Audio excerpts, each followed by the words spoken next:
learn to get knowledge. இன்றைக்கி நம்ம பார்க்க போகிறது 10th ஸ்டாண்டர்ட் தமிழ் இயர் 1ல் இருக்க அன்னை மொழியை தான் இன்றைக்கி நம்ம பார்க்க போகிறோம். பாடத்துக்குள்ளே போகிறதுக்கு முன்னாடி முன்ன பார்த்துடலாம். சின்ன குழந்தையின் சிரிப்பும் மாணவள், பழுத்தினரின் பட்டறிவு மாணவள், வானத்திற்கும் வையத்திற்கும் இடைப்பெற்ற யாவற்றையும் கவிதையாக கொண்டவள், உணர்த்தும் காற்றில் கல் போன்ற மனதையும் கற்கண்டாக்குபவள், அறிவை பெருக்குபவள், அன்பை பயப்படுத்துபவள், செப்புதற்குரிய அவள் பெருமையை போற்றுவோம். இது என்ன கொடுத்துருக்காங்கன்னா, நம்ம அன்னை மொழியான தமிழ் பற்றின ஒரு சிறப்புரை இங்கே கொடுத்துருக்காங்க. இப்போ நம்ம அடுத்து பாடத்துக்குள்ளே போயிடலாம். அழகாந்த செந்தமிழே, பாவலர் பெருஞ்சித்திரனார் தான் அன்னை மொழியவே எழுதியிருக்கார். அவர் எழுதுனதில் கணிச்சார் அப்படின்ற ஒரு தொகுப்புலேருந்து மொத்தம் நம்மளுக்கு 2 தொகுப்பை கொடுத்துருக்காங்க. அழகாந்த செந்தமிழே, செப்பரிய நின் பெருமை, எதுலேருந்து கொடுத்துருக்காங்க? கணிச்சார் அப்படின்ற நூல்லேருந்து நம்மளுக்கு 2 தொகுப்பாக கொடுத்துருக்காங்க. இப்போ நம்ம ஃபர்ஸ்ட் தொகுப்பான அழகாந்த செந்தமிழை பார்ப்போம். அது மனப்பாடமாகவும் கொடுத்துருக்காங்க. அன்னை மொழியே அழகாந்த செந்தமிழை, முன்னைக்கும் முன்னே முகிழ்ந்த நறுங்கனியே, கன்னிக்குமரி கடல் கொண்ட நாட்டிலே மன்னி அரசிருந்த மண்ணுலக பேரரசே. அதாவது தாய்மொழியே, அழகு மிகுந்த செந்தமிழே, பழமைக்கும் பழமையாய், அதாவது தமிழ் மொழி தான் இருக்கலே பழமையான மொழி அப்படின்னு சொல்லியிருக்காரு.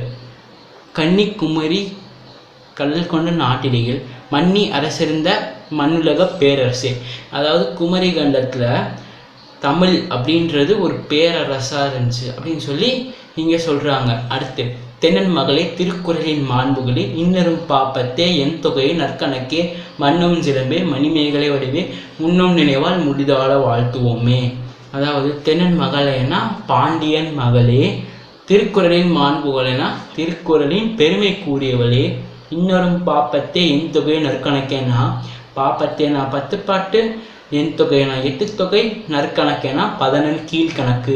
எல்லாமே நீங்கள் ஆன்லைன் பண்ணி எழுதி வச்சுக்கோங்க. உங்களுக்கு அது இன்டீரியர் 1 மார்க்கில் கூட கேட்க வாய்ப்பு இருக்குது.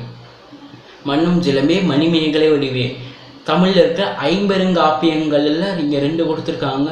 சிலம்பே மணிமேகலை, சிலப்பதிகாரம் மணிமேகலை. இது அடுத்து நம்ம புக் பேக்கில் வர ஒரு 2 மார்க்காக இது வரும். அடுத்து, முன்னும் நினைவால் முடிதால வாழ்த்துவோமே, அதாவது பொங்கியிலும் நினைவுகளால் உன்னோட அந்த நிறையா சிறப்புகளை பற்றி நாங்கள் உனக்கு தலைவணைந்து வாழ்த்துகிறோம் அப்படின்னு சொல்லி இங்கே அவர் சொல்லியிருக்காரு. அடுத்த தொகுப்பான நம்ம செப்பரிய நின் பெருமையை பார்ப்போம். தமிழே உள்ளுயிரே, செப்பெரிய நின் பெருமை எந்தவில் நான் எவ்வாறு எடுத்தே உரைவிரிக்கும், முந்தைய தனி புகழும் முகிழ்ந்த இலக்கியமும் விந்தை நிறைநிலைப்பும் வேற்றோர் புகழுரையும் உந்தி உணர்வெழுப்ப உள்ள கனல் மூல செந்தாமரை தேனை குடித்து சிறகடித்த துன்பி பாடும், அதுபோல யாம் பாடி மூந்துற்றும் யாண்டும் முழங்க தனித்தமிழே. இதை நான் ஏன் மொத்தமாக சொன்னேன்னா, ஏன்னா இதுக்கு நீங்கள் மீனிங் புரிஞ்சால் போதும், பாட்டையும் நீங்கள் புரிஞ்சுக்கலாம். இது மனப்பாடம் பண்ண வேண்டிய அவசியம் இல்லை. உங்களுக்கு இந்த பாட்டு புரிஞ்சால் போதும். இதுக்கான மீனிங்கை நான் இப்போ சொல்கிறேன். செழுமை மிக்க தமிழே எமக்குயிரே, சொல்லுதற்கூறிய நின் பெருமைதானே என்னுடைய தமிழ்நாக்கை எவ்வாறு விரிந்திருக்கும், பழம் பெருமையும் தனக்கென தனிச்சிறப்பும் இலக்கிய வளமும் கொண்ட தமிழே. அதாவது இங்கே என்ன சொல்கிறாங்கன்னா, செழுமை மிக்க மொழியே, அதாவது தமிழ் மொழி தான் பழமையான மொழி. எமக்குயிரே, அதாவது ஏன் உயிரே. அடுத்து, பழம் பெருமையும் தனக்கென தனிச்சிறப்பும் இலக்கிய வளமும் கொண்ட தமிழே. அதாவது பழம் பெருமைனா இருக்கிறதுலேயே ரொம்ப பழமையான மொழி அப்படின்னு சொல்கிறது தமிழ். அதனால் அதை பெருமையும், அடுத்து அதுக்குன்னு தனியான தனிச்சிறப்பும் அதுக்குன்னு தனியான இலக்கிய வளமும் கொண்ட தமிழ் மொழி அப்படின்னு சொல்கிறாரு. அடுத்து, வியக்கத்தக்க உன்னுடைய நீண்ட நிலைத்த தன்மையும் வேற்றோர் மொழியார் உன்னை பற்றி உரைத்த புகழரையும் எமக்குள் பற்றுணர்வை எழுப்புகின்றன. அதாவது என்ன சொல்கிறான்னா, அவருக்கு இது வியப்பாக இருக்குது. ஏன்னா இத்தனை 5000 வருஷமாக இன்னும் இந்த தமிழ் மொழி இந்த தமிழ் மொழி இருக்குது, அதாவது இன்னும் அது பேசப்பட்டு இருக்குது அப்படின்றது இவருக்கு ஒரு வியப்பாக இருக்கிறது மட்டும் இல்லாமல் அவருக்கு அது மேலே ஒரு பற்றுணர்வு அவருக்கு அது வருது. அடுத்து, என் தமிழ் எம் தனித்தமிழே வண்டானது செந்தாமரை தேனை குடித்து சிறகசைத்து பாடுவது போன்று நாங்கள் உன்னை சுவைத்து உள்ளத்தில் கனல் மூல உன் பெருமையை எங்கும் முழங்குகிறோம். அது என்ன சொல்கிறான்னா, இந்த வண்டு நீங்கள் பார்த்துருப்பீங்க. வண்டு என்ன பண்ணுன்னா, அந்த பூ மேலே இருக்க அந்த தேனை உறிஞ்சு குடித்து சாப்பிட்டு அதை வந்து அதோட சிறகை சேர்த்து அது வந்து ஒரு ஒரு சந்தோஷமான பாடம். அந்த மாதிரி தமிழ் வந்து நம்ம வாசித்து நம்ம அதை கற்றுக்கிட்டு நம்ம அதை பேசும்போது அது இன்னும் இனிமையாக இருக்கும் அப்படின்னு சொல்லி இங்கே பாவலரேறு பெருஞ்சித்திரனார் சொல்கிறாரு. நம்ம இப்போ வந்து நூல்வெளியை பார்க்கலாம். அடுத்து நூல்வெளியை பார்க்குறதுக்கு முன்னாடி நம்ம அதுக்கு மேலே இருக்க ஒரு பாக்ஸை பார்த்துடலாம். சாகும்போதும் தமிழ் படித்து சாக வேண்டும் என்றன் சாம்பலும் தமிழ் மணந்து வேக வேண்டும் என்று கூறியவர் யார்? கா. சச்சிதானந்தன். இது வந்து ஒரு இம்பார்ட்டண்ட்டான இன்டீரியர் 1 மார்க். நம்ம நூல்வெளியை பார்க்கலாம்.